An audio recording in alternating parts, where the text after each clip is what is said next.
Hansel and Gretel, written by Cecilia Smith, illustrated by Sophia Sita. Once upon a time, in a forest far, far away, there were two children named Hansel and Gretel.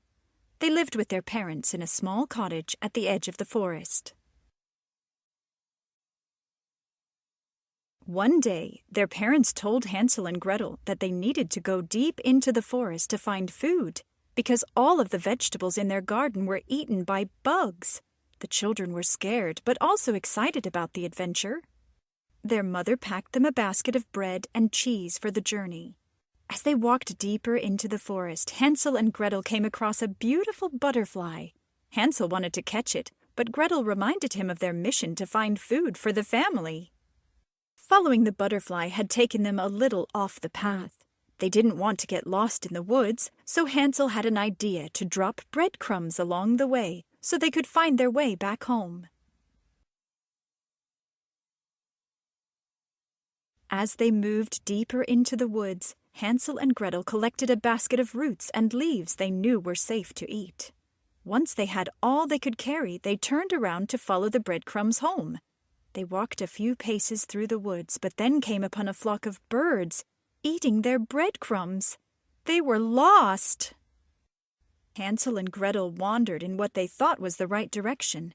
They didn't know where to go, so thought it would be better if they just kept walking. In between some trees they had never seen before, they came across a gingerbread house, covered in candy. The children were hungry and wanted a sweet treat. They knocked on the door, and an old lady opened it and invited them in for some gingerbread.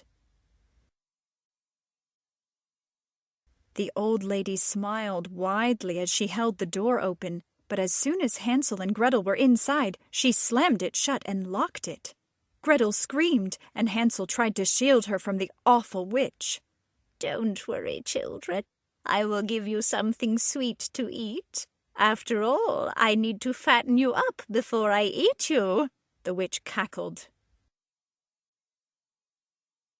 The children were horrified and immediately knew they had to escape.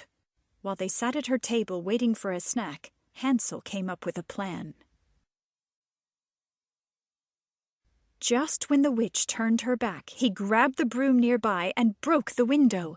Gretel helped him, and together they climbed out the window and ran as fast as they could. As they were running through the forest, they came across a kind woodcutter who saw that the children were in trouble.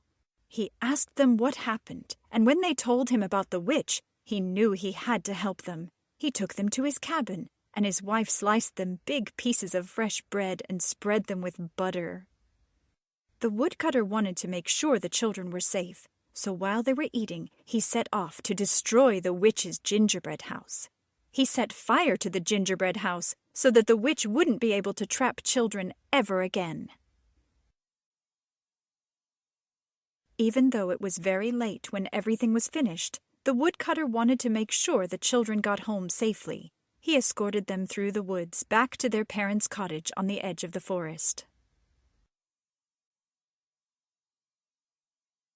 When they reached home, their parents were overjoyed to see them. They had been so worried and had seen the smoke from the fire. They hugged the children and cried tears of happiness. Hansel and Gretel told their parents about the breadcrumbs and the woodcutter who had saved them from the witch, and their parents were so thankful he and the children were safe. From that day on, Hansel and Gretel never forgot about their adventures in the forest. They worked hard to grow delicious food in their garden and made sure if they were going into the forest, they had a guide so they could find their way home again.